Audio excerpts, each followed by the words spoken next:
बिस्मिल्लाहिर्रहमानिर्रहीम। Hello views, अस्सलाम वालेकुम। Welcome to my cockatiel parrot channel.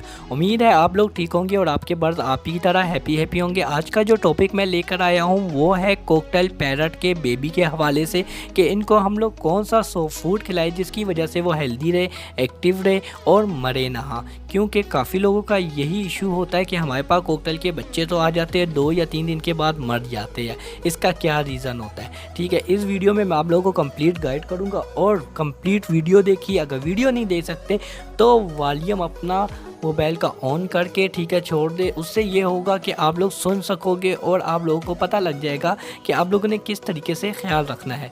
तो वीडियो स्टार्ट करते हैं। सबसे पहले हम लोग बात करेंगे कि इनको सॉफ्ट फूड तो क्यों खिलाएं, ठीक है। पहले मैं आप लोगों को बता दूं कि सॉफ्ट फूड इनको खिलाना इसलिए ज़रूरी होता है क्योंकि कॉकटेल को सॉफ्ट फूड पसंद होता है। इसको नरम ग़िज़ा चबाना अच्छा लगता है, जिसकी वजह से ये अपने बच्चों को फीड करवाने में आसानी इनको पेश आती है। तो इसलिए ये लोग सॉफ्ट फूड पसंद करते हैं, ठीक है। अब सॉफ्ट फूड में हम लोगों ने क्या क्या चीज़ें हम लोग डालें, ठीक है। सॉफ्ट फूड में आप लोग काला चना डाल सकते हैं, गंदम डाल सकते हैं और लाल चावल के जो बीज आते हैं सीड वो आप लोग डाल सकते हैं। दाल चना डाल सकते हैं, ठीक है। और जो सब्ज़ दाल होती है मूंग की, ग्रीन दाल, ठीक है, वो भी आप लोग दे सकते हैं। पर आप लोगों ने इस चीज़ का ख्याल रखना है कि आप लोगों ने जो इन चीज़ों में सूरजमुखी का बीज बिल्कुल ऐड नहीं करना, क्योंकि अमूमन दोस्त यही कहते हैं कि सूरजमुखी का बीज भी ऐड करें, पर सूरजमुखी का बीज आप लोगों ने बिल्कुल ऐड नहीं करना। ये मैं आपको एंड की वीडियो मक्खी का बीज। और आप लोगों के पास वेडलिन का सिरप भी होना चाहिए, चाहे वो एम हो चाहे वो एल फार्म में हो, ठीक है, वेडलिन का सिरप। देखिए अब आप लोगों ने इन चीज़ों को किस तरह मिक्स करना है। देखिए काला चना आप लोग 1 किलो ले ले, ठीक है। गंदम जो है वो आप लोग 2 किलो ले ले और लाल चावल है वो आधा किलो ले ले, ठीक है। तो ये चीज़ें आप लोग मिक्स कर ले। अगर बीच में और दालें मिक्स करना चाहते हैं, ठीक है, वो भी आप लोग मिक्स कर ले, ठीक है। वो क्वांटिटी आप खुद ही हिसाब करके कर ले, ठीक है।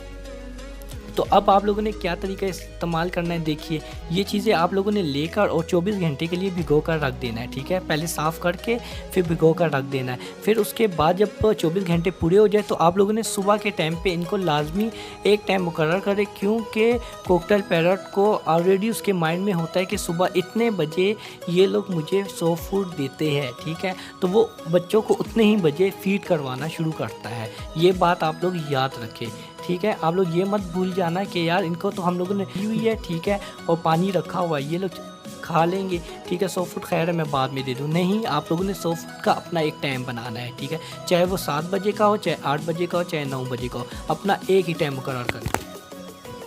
फिर उसके बाद आप लोग ये करें कि जब सॉफ्ट फूड तैयार हो जाए, ठीक है, नरम हो जाए, तो फिर इसके अंदर वेलिन का सिरप थोड़ा सा मिक्स कर दे। अब ये डिपेंड करता है कि आपके पास कॉकटेल के बच्चे कितने, अगर 4 बच्चे हैं या 2 बच्चे हैं तो फिर आप 2 चम्मच लेकर, ठीक है, ये जो सॉफ्ट फूड 2 चम्मच लेकर इसमें से ये 10 कतरे, ठीक है, 10 कतरे आप वेलिन का सिरप ऐड कर दे। इसको मिक्स करके इनके आगे रख दे। माँ बाप भी खाएंगे और बच्चों को भी खिलाएंगे और बहुत ही हेल्दी होंगे, ठीक है। और अब हम लोग बात करते हैं कि यार इसमें मैंने वेलिन सिरप का क्यों कहा। देखिए वेलिन सिरप में काफ़ी ताकत होती है, ठीक है, और इनके अंदर जो भी मसला होता है, ठीक है, जब ये हेल्दी होंगे तो फिर लाजमी बात है ग्रोथ करेंगे, तो इनके अंदर जो भी कमी आती है वो ख़त्म कर देती है वेलिन एल, ठीक है। और इससे माँ बाप भी हेल्दी रहते हैं। तो आप लोगों ने लाजमी इसका सिरप लाजमी इस्तेमाल कराना है, चाहे आप सॉफ्ट फूड में मिक्स करें, चाहे आप लोग पानी में मिक्स करके दें, लाजमी आप लोगों ने देना है। और अब बात करते हैं कि मैंने आप लोगों को सूरजमुखी के बीज का क्यों मना किया था। देखिए यार सूरजमुखी के जो बीज होते हैं वो थोड़े सख्त होते हैं, ठीक है, चाहे वो भिगो कर भी रखे, चाहे आप लोग इसी तरह भी दे दें, तो वो इनके पोटे में फंस जाते हैं। जब वो फंस जाएंगे दाने, ठीक है, तो बच्चे हज़म नहीं कर पाते और मर जाते, एक्सपायर हो जाते हैं। हाँ, अगर आप लोग सूरजमुखी का बीज इस्तेमाल कराना चाहते हैं तो 1 हफ़्ते के लिए सब्र करें, 1 वीक आप सब्र करें, उसके बाद आप लोग सूरजमुखी के बीज भी मिक्स कर सकते हैं, ठीक है। तो आई होप आप लोगों को अच्छे तरीके से समझ आ गई है। अगर समझ आ गई है तो वीडियो को लाइक करें, अपने दोस्तों के साथ शेयर करें और thank you so much for watching my channel. अपना और अपने परिंदों का खुद ही ख्याल रखें और कमेंट सेक्शन में लाजमी अपने ख्यालात का इजहार करें। शुक्रिया। Subscribe to our channel by clicking the subscribe button.